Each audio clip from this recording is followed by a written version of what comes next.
All right, we are going to tear into a 1985 Virago. We're going to pull the clutch assembly apart here. We've got Allen bolts all the way around this cover here. They're 5mm Allens, and we've got most of them loosened up here. So we will grab an impact and take all these off here.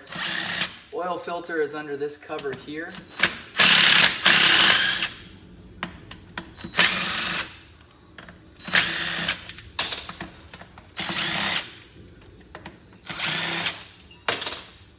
We've got several different braces that hold wires and vent tubes down below this cover. So you want to make sure that those get put back in so you don't have bare wires, or so you don't have wires rubbing against the frame.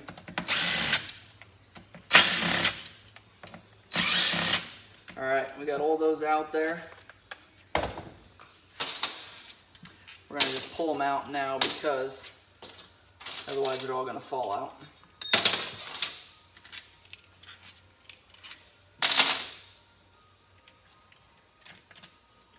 All right, and that oil filter cover kind of has a spot here that you can get a screwdriver in behind to pry on it. You want to make sure you don't get into that gasket area.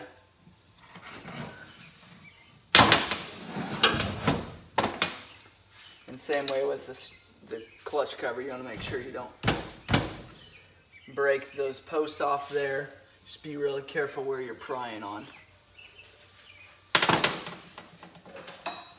Ideally, you don't want to pry on this stuff at all, but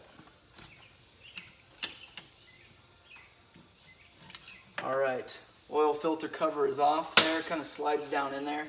You can take your finger there and just grab a hold of it. Always replace that filter. We always replace them when we're changing oil. Now we're going to grab a hammer here. Be really careful doing this, but a lot of times this is what you got to do to break that gasket seal.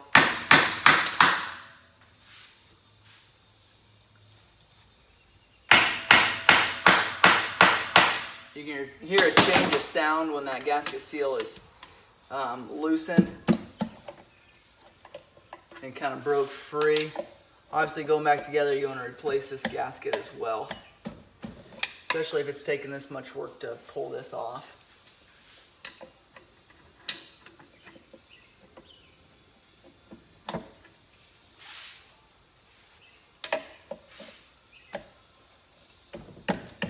Looks like about 3 places here that you can use to get a pry bar in behind there and pry up on without damaging that gasket area. There is your clutch cover, and it's off. Then we've got your clutch pack assembly there. I'll show you when we flip this motor over, your clutch rod that pushes against there, and it keeps wanting to slide out the other side. So 10mm, loosen these.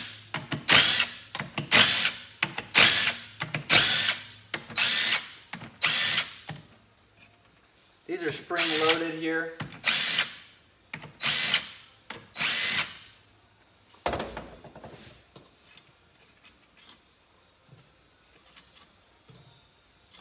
Now then what I do is take, sometimes you gotta get a screwdriver, kind of lift it off of there. You shouldn't have to, but pull that off. This roller bearing washer sits on top of there. And go ahead and pull that out. Take a screwdriver, then flatten this holder. There should be at least one of these holders that are holding this nut into place.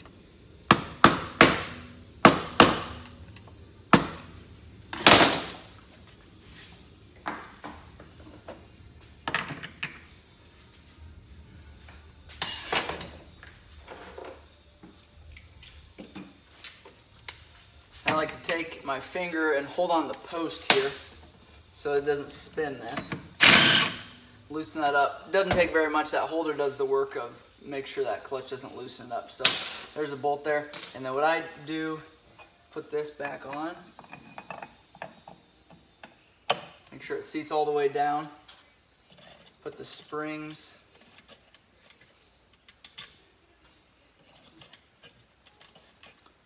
back on there and tighten these down. Just snug them down.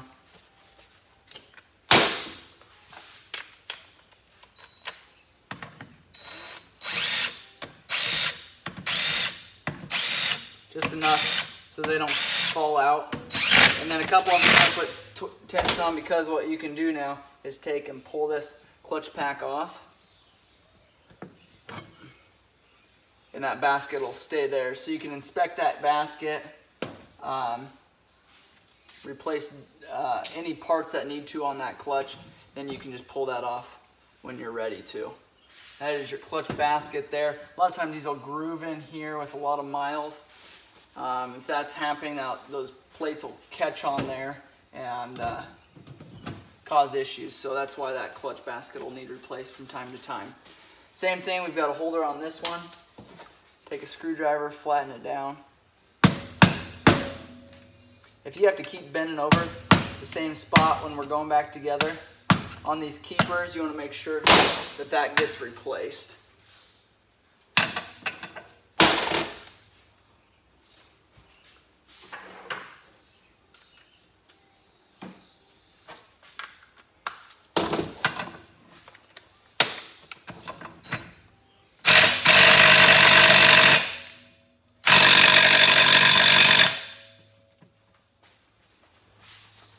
Trying to hold this from spinning.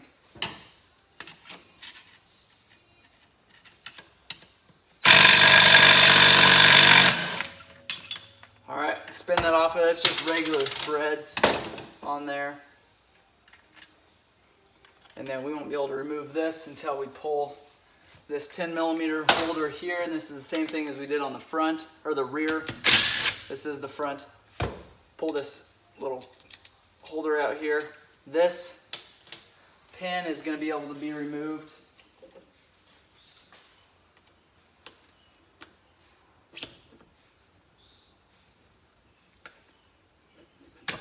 And then this sprocket will come out of there.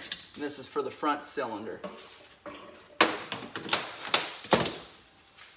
And that chain, it just fell out of there, but that chain rolls on that gear that we just removed. And then this other guide here, this has to be removed. It's got a lock nut on it. So sometimes you've got to loosen that lock nut first, but then just pull this out. This pin, or this bolt, just sits right down into that groove there on that tensioner. We have got your starter line that comes in here, your wire. Remove that. And we've got a sensor down here that we'll remove at the same time, and it's got a cover over top of it.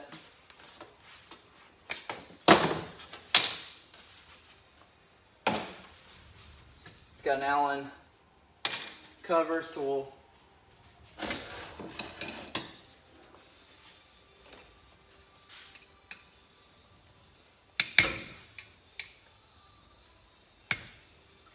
remove this. You probably can't see that very well, but just two Allens coming up from the bottom of that crankcase.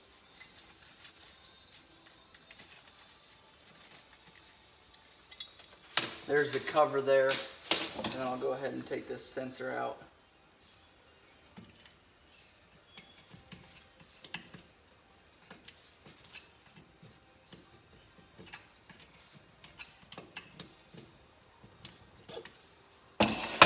Alright, that sensor's out there. That's what that one looks like from the bottom. Now this gear we should be able to pull off. Now this is spring loaded just like the other side was. We had a keeper that just fell down there. Sits in that groove there on the crank. But this is spring loaded. If we were to pull this out, we'd have springs go everywhere, just like we did behind that flywheel. So dowel pins, make sure those go back in there when you're putting the motor back together. And go ahead and pull that one.